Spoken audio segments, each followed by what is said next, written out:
Morning dear students, BA part second home science की class में आप सभी बच्चों का स्वागत है। आज की क्लास में एक अन्य जल में घुलनशील विटामिन के बारे में जानेंगे। वो अन्य जल में घुलनशील विटामिन है विटामिन B6। विटामिन B1 पढ़ा, B2 पढ़ा, B3 पढ़ा। अब हम करेंगे विटामिन B6।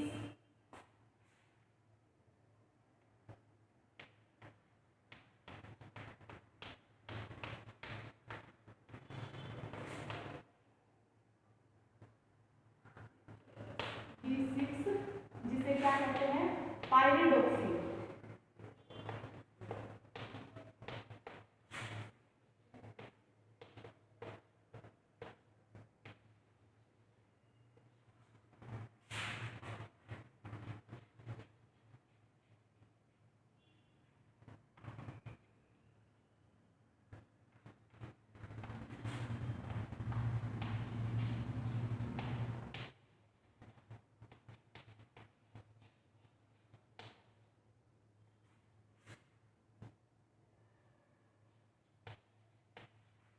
विटामिन B6 या इसका दूसरा नाम है पायरिडोक्सिन। पायरिडोक्सिन भी इसको कहा जाता है।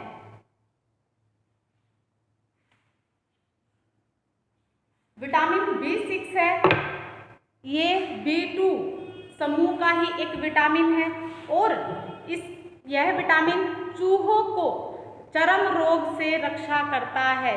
चूहों को चर्म रोग से, जो चूहों के चर्म रोग हो जाते हैं, उनसे इनकी रक्षा करता है। वैज्ञानिकों ने जब एक्सपेरिमेंट किए, जब शोध किए एवं प्रयोगों के दौरान पाया कि चूहों को विटामिन B2 रहित अगर भोजन दिया जाता है, क्योंकि जितने भी एक्सपेरिमेंट किए जाते हैं वो चूहों पर, बंदरों पर, इन पर करके, पहले इन पर करके देखा जाता है, फिर जाकर मानव जाति पर, मानव पे अप्लाई किए जाते हैं। ये नहीं कि डायरेक्टली मानव पे, इंसान पे, व्यक्ति पर ही अप्लाई कर दे। पहले ये जो ये छोटे छोटे जानवर होते हैं, चूहे पे ज़्यादातर के आप देखते हो, चूहे, बिल्ली, इनके ऊपर एक्सपेरिमेंट करके देखे जाते हैं। तो अगर उन्होंने देखा कि वैज्ञानिकों ने जब विटामिन B2 रहित खाना चूहों को खिलाया गया तो उन्हें चर्म रोग हो गया, यानी स्किन से रिलेटेड बीमारियां उनको हो गई। परंतु जब उन्हें विटामिन B6 युक्त आहार दिया गया तो वे शीघ्र ही स्वस्थ हो गए, ठीक हो गए।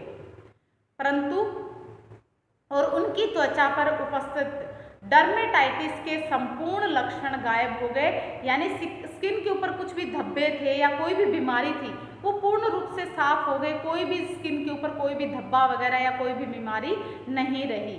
इस नए कारक को वैज्ञानिकों ने एडरमाइन नाम दिया, जिसे बाद में, पहले उन्होंने नाम दिया इसको एडरमाइन और बाद में इसको नाम दिया विटामिन B6, इसको नाम दिया गया।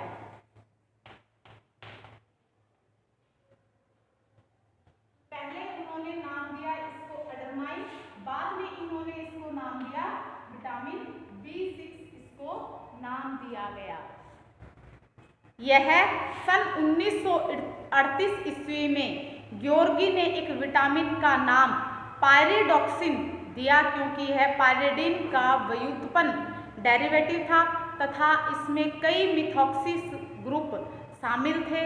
उन्होंने यह सिद्ध किया कि इस विटामिन के 3 रूप हैं और ये तीनों ही रूप अलग अलग है। उन्होंने तो 3 रूप उन्होंने दिए।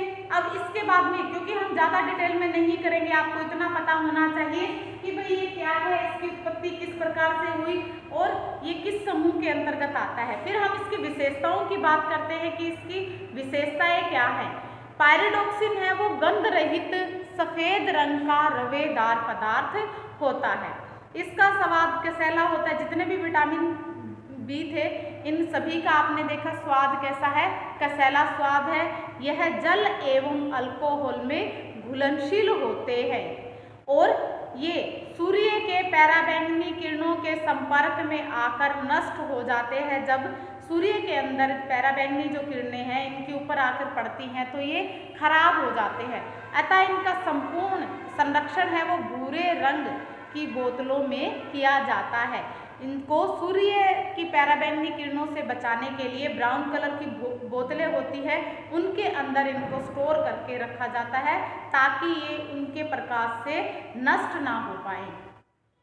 क्षार के प्रति ये अस्थिर होते हैं, अतः क्षारीय माध्यम में इसका नाश हो जाता है। अस्थिर होने का मतलब है कि ये इसके अंदर ठहरते नहीं है, जैसे ही इनका ये क्षार के संपर्क में आते हैं ये नष्ट हो जाते हैं। धूप में इनका ऑक्सीकरण हो जाता है, अगर धूप में ले जाया जाता है तो इनका ऑक्सीकरण हो जाता है धूप में।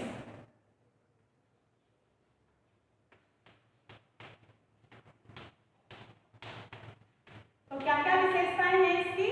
एक तो धूप में इनका ऑक्सीकरण हो जाता है, क्षार के प्रति अस्थिर होते हैं, और क्या बताया आपको इसमें कि ये जल और अल्कोहल में घुलनशील होते हैं, सूर्य की पराबैंगनी किरणें इनको नष्ट कर देते हैं, इसीलिए इनको भूरे रंग की बोतलों में स्टोर करके रखा जाता है। अब इसके कार्यों पर बात करते हैं कि इसके कार्य क्या क्या हैं। विटामिन B6 के हमारे शरीर में क्या क्या फंक्शन है, क्या क्या कार्य ये करता है। सबसे पहला जो कार्य है वो है कोएंजाइम के रूप में कार्य, फंक्शन है इसके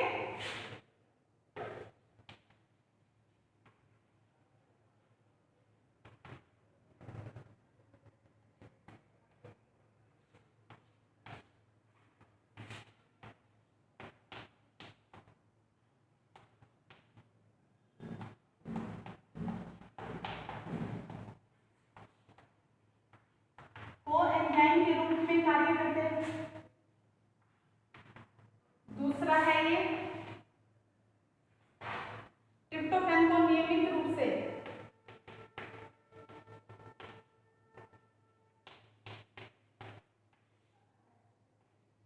फैन को नियासिन में परिवर्तित करने में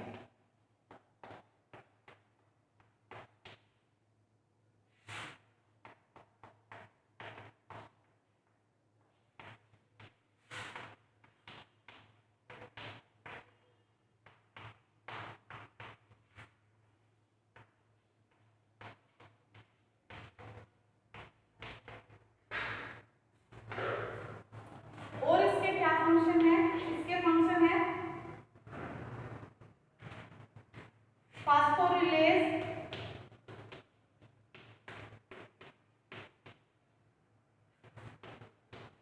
एंजाइम के रूप में।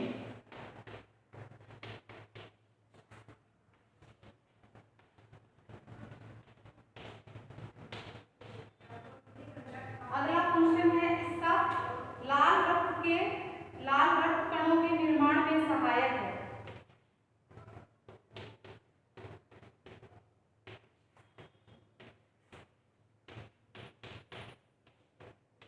कणिकाएं आ जाएंगी।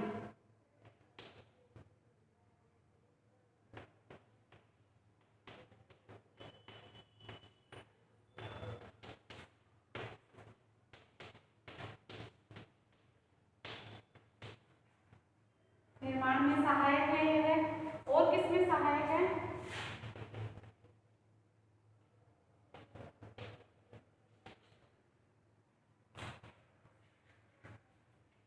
कोएंजाइम ए के निर्माण में,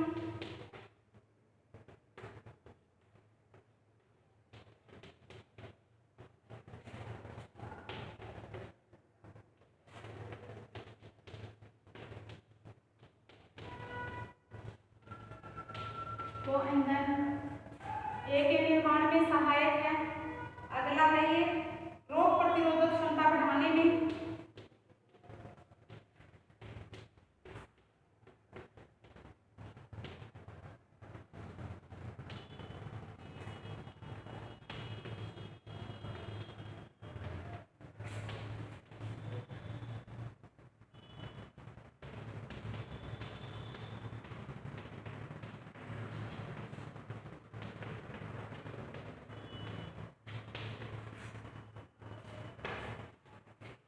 यह है हार्मोन के नियमन में,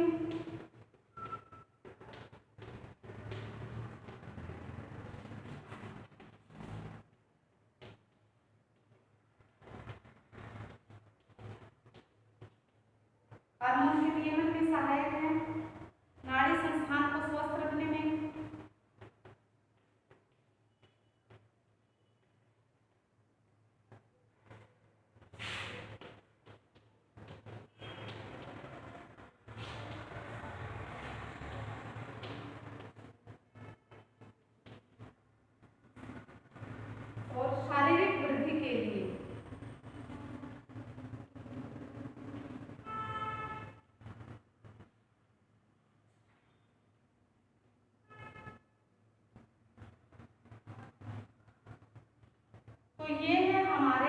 इसके फंक्शन कौन कौन सा है फंक्शन?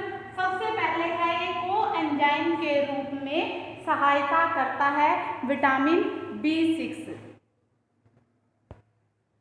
पायरिडॉक्सिन है वो कोएंजाइम की भांति कार्य करता है। ये कोएंजाइम की भांति कार्य कैसे करता है? यह विटामिन B6 का सबसे अधिक सक्रिय रूप पायरिडॉक्सिन 5-फॉस्फेट है। विटामिन B6 उत्तक में पहुंचकर पायरिडॉक्सिन 5-फॉस्फेट में बदल जाते हैं और शरीर के विभिन्न के प्रकार की जो क्रियाएं होती है उनको संपादित करने का कार्य करते हैं, उनको पूर्ण करने का कार्य करते हैं। दूसरा है ट्रिप्टोफैन को नियासिन में परिवर्तन करने में ये मदद करता है। ट्रिप्टोफैन है, जैसे कि ट्रिप्टोफैन क्या है? एक अमीनो अम्ल है। जब हमने अमीनो अम्ल पढ़े थे तब बताया था ट्रिप्टोफैन क्या था। ये शरीर में जाकर नियासिन में परिवर्तित हो जाते हैं, परंतु यह परिवर्तन कब संभव है? जब शरीर में विटामिन B6 उपलब्ध होगा, जब B6 वहाँ पर रहेगा तभी ये क्या करेगा? ट्रिप्टोफैन है वो नियासिन में परिवर्तित होगा। अगर B6 अनुपस्थित होगा तो ट्रिप्टोफैन नियासिन में नहीं बदलेगा और नियासिन के जो फंक्शन है, जो कार्य है वो अधूरे रह जाएंगे। तो इस प्रकार से अगला जो इसका कार्य है वो है फास्फोरिलेज एंजाइम के निर्माण में। विटामिन B6 है वो मांसपेशियों में जो विद्यमान फास्फोरिलीज है उस एंजाइम के निर्माण के लिए। फास्फोरिलेज क्या है? एक एंजाइम है जो कि हमारे शरीर में मांसपेशियों में उपलब्ध विद्यमान होता है। तो उसके निर्माण के लिए कौन आवश्यक है? विटामिन B6 फास्फोरिलेज एंजाइम को एंजाइम के निर्माण के लिए ये मदद करता है। तो ये क्या करता है? एक तो ट्रिप्टोफैन को नियासिन में कन्वर्ट करने का काम करता है और एक फास्फोरिलेज जो एंजाइम है उसको बनाने का कार्य भी विटामिन B6 ही करता है। कोएंजाइम A के निर्माण में यह सहायता करता है। किस प्रकार से करता है? जैसे कि यकृत में पेंटोथेनिक अम्ल के साथ मिलकर कोएंजाइम A का निर्माण करता है। अगला रोग प्रतिरोधक क्षमता को बढ़ाने में सहायक है। विटामिन B6 है वो शरीर में रोग प्रतिरोधक जो क्षमता होती है, हमारा जो इम्यूनिटी पावर है, जो रोगों से लड़ने की जो क्षमता है वो विटामिन B6 के द्वारा बढ़ाई जाती है। वैज्ञानिकों के द्वारा कई प्रकार के शोध और अनुसंधान हुए हैं, उनमें यह सिद्ध हो पाया है कि इस विटामिन के अभाव से रोग प्रतिरोधक जो क्षमता है वो कम हो जाती है और फलस्वरूप इसके कारण कई प्रकार के रोग हैं वो शरीर में लग जाते हैं या व्यक्ति कई प्रकार के रोगों का शिकार हो जाता है। नाड़ी संस्थान को स्वस्थ रखने में भी किसका योगदान है? पायरिडॉक्सिन का योगदान है। यह कई न्यूरो हार्मोन्स के निर्माण में मदद करता है। नाड़ियों को सक्रिय एवं स्वस्थ रखने के लिए न्यूरो हार्मोन्स हैं वो आवश्यक होते हैं, जैसे सीरोटोनिन है। इस प्रकार के कई विटामिन्स हैं। इन विटामिनहीनता के कारण नाड़ियों में विकार उत्पन्न हो जाता है। नाड़ियों का जो आवरण यानी कि माइलिन शीथ है वो धीरे धीरे नष्ट होने लग जाती है और फलतः जो नाड़ी संस्थान है वो ह्रास हो जाती है, उसका नुकसान हो जाता है। और इस कारण से नाड़ी संस्थान के कारण से व्यक्ति मानसिक रूप से कमजोर हो जाता है और वह बेहोशी के दौरे भी उसको पड़ने लग जाते हैं।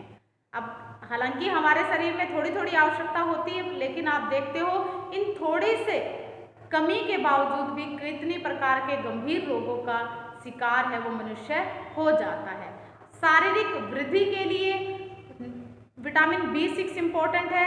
इसके अभाव में जो शिशु होते हैं उनकी वृद्धि रुक जाती है, उनकी जो बढ़वार होती है बढ़ने है वो रुक जाता है।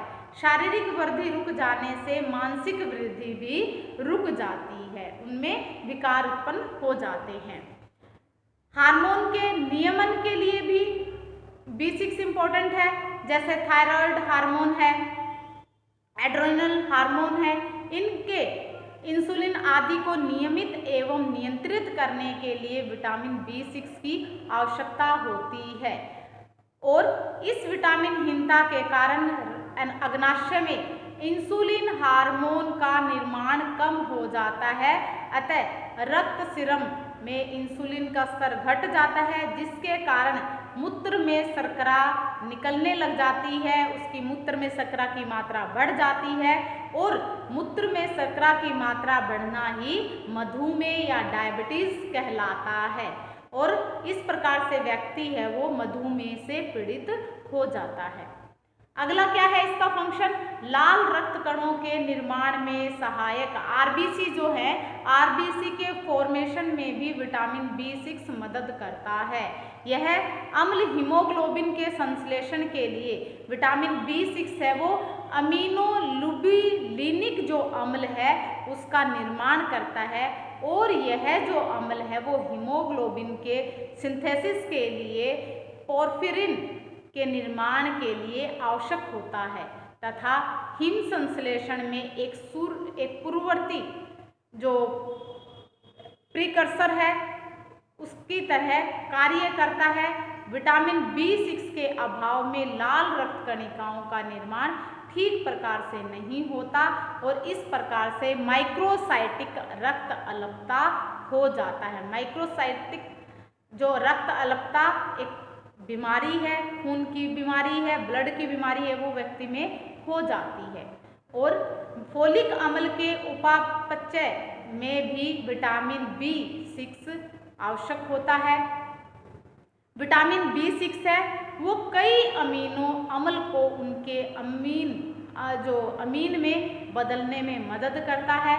तो इस प्रकार से जैसे कि हिस्टिडीन है, हिस्टिडीन को हिस्टामिन में परिवर्तित करता है, टायरोसिन को टायरामीन में कन्वर्ट करता है। तो ये अम्ल को उनके अमीन में बदलने का कार्य भी B6 के द्वारा किया जाता है। तो ये थे विटामिन B6 के कार्य कि विटामिन B6 हमारे शरीर में क्या क्या कार्य करता है। अब है विटामिन B6 के कमी के प्रभाव। अगर अब यही जो कार्य है अगर क्या बन जाएंगे इनकी, अगर शरीर में विटामिन B6 जो कार्य करता है इसकी कमी हो जाएगी तो उन्हीं में क्या आ जाएगा, जितने भी कार्य हैं उनमें विकार उत्पन्न हो जाएंगे। जैसे कि अभी क्या बताया आपको, माइक्रोसाइटिक जो अनीमिया है, रक्त अल्पता है वो हो जाता है। आहार में B6 की कमी होने से माइक्रोसाइटिक रक्त अल्पता रोग हो जाता है।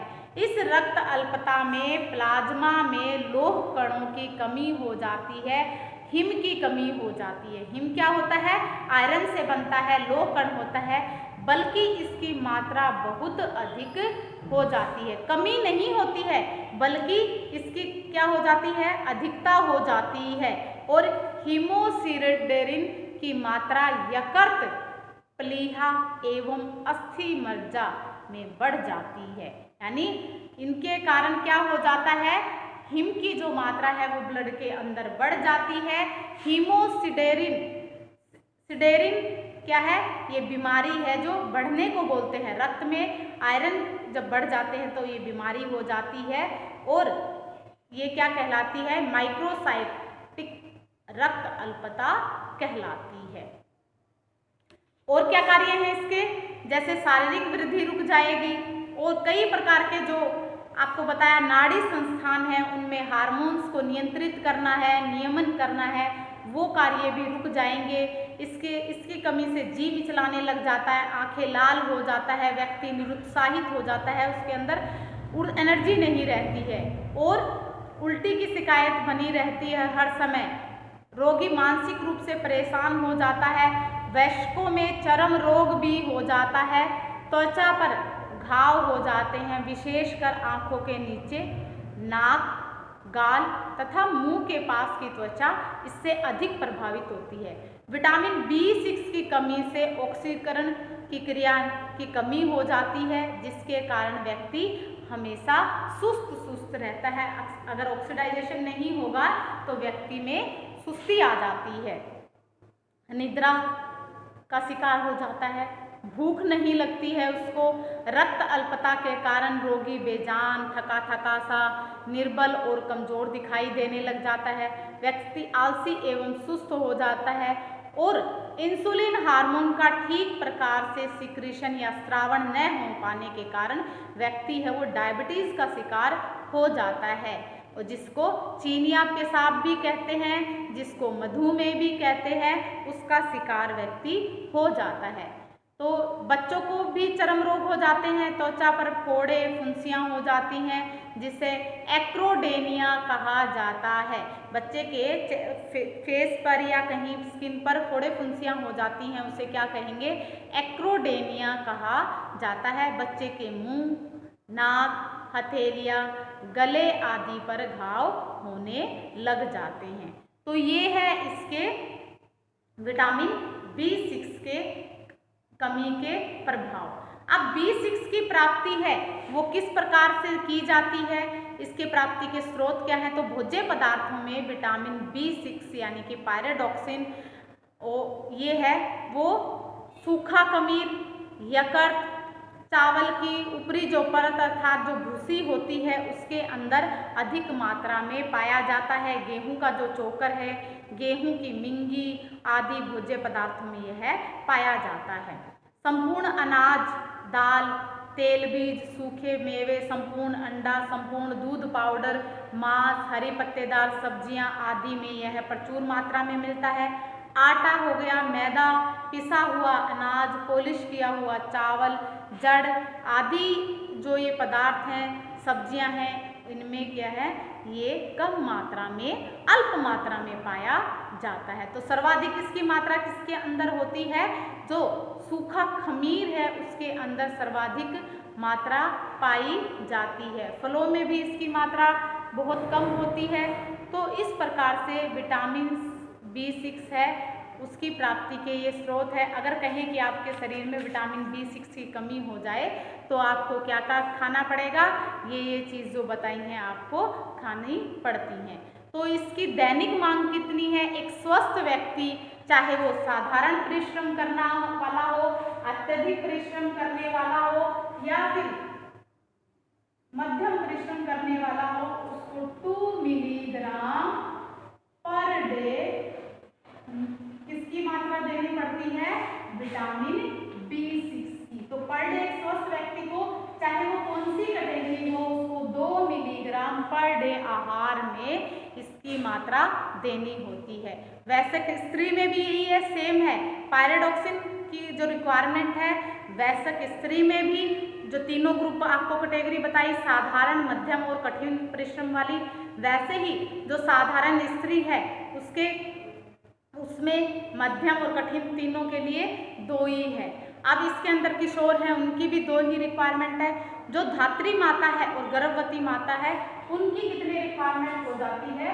2.5 मिलीग्राम पर डे इसमें हो जाती है। उनकी मात्रा 0.5 है वो बढ़ जाती है। तो आज के लिए हम इतना ही करेंगे, कल फिर मिलते हैं एक नए टॉपिक के साथ। Okay bye, have a nice day.